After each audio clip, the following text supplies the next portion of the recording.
Leta y'u Rwanda yamaganye ibihano byafatiwe abayobozi bakuru mu ngabo z'u Rwanda. Leta Zunze Ubumwe za Amerika biciye muri Minisiteri ishinzwe umutungo w'abanyamahanga ikaba yafatiye ibihano RDF ndetse n'abajenerali 4.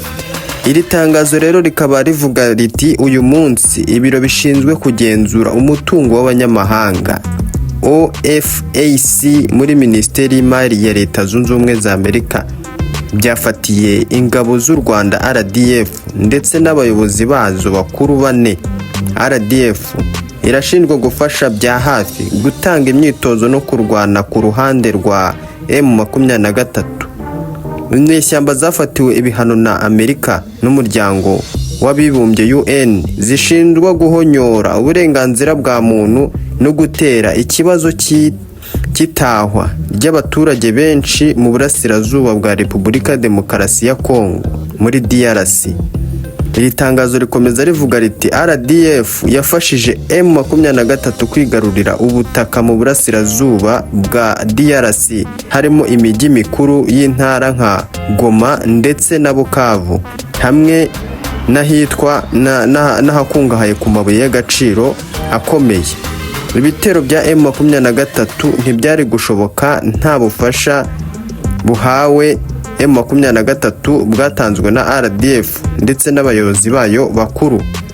Iri tangazo rikomeza rivuga ko Perezida Trump ni perezida w'amahoro kandi Minisitiri y'Imari izakoresha ibikoresho byose ifite kugira ngo yemeze ko abasinye amasezerano Washington Accords bubahiriza inshingano zabo.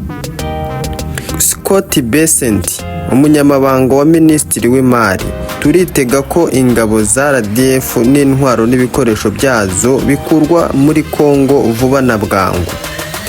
Iri tangazo rivuga ko Amerika ishinze u Rwanda ko rwaba rufite ingabo mu burasirazuba bwa Repubulika Demokarasi ya Kongo, ngo bakaba bizera ko kubera ibi bihano ingabo z'u Rwanda ziri buhite zikura abasirikare ku butaka bwa Kongo, ibintu u Rwanda rwahakanye ko nta basirikare nta n'ibikoresho rufite mu burasirazuba bwa Repubulika Demokarasi ya Kongo.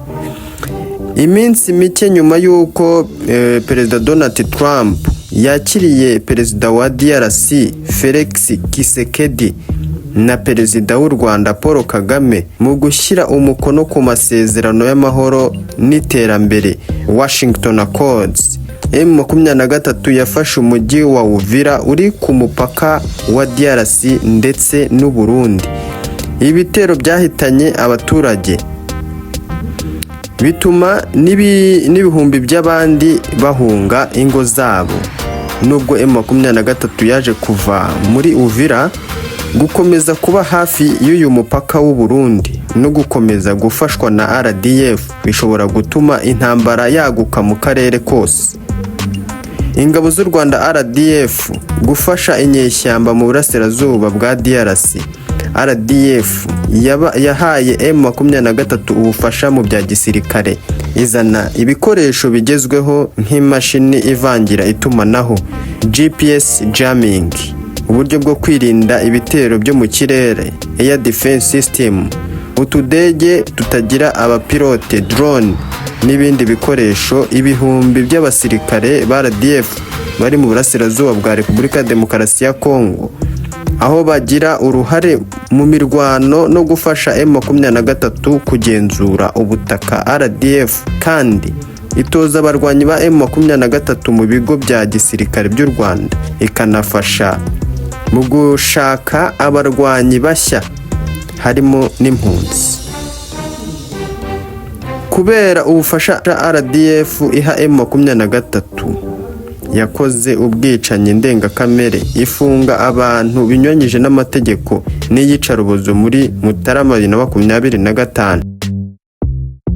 Iri tangazo rikomeza rivuga riti RDF yagabye ibitero ku ngabo za DRC FARDC, ingabo z'u Rwanda ndetse ngo zanagabye igitero kuri Sami DRC.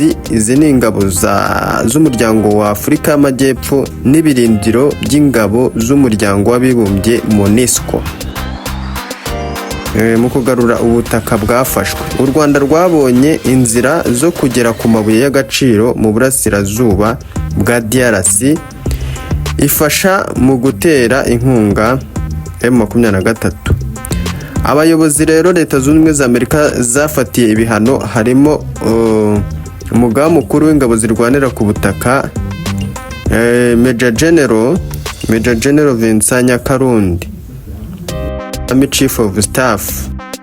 Uwa kabiri Luki Karusisi ni General Major, ni umuyobozi wa diviziyo ya 5 mu ngabo z'u Rwanda RDF, yigeze kuyobora ingabo zishinzwe ibikorwa bidasanzwe Special Operation Forces.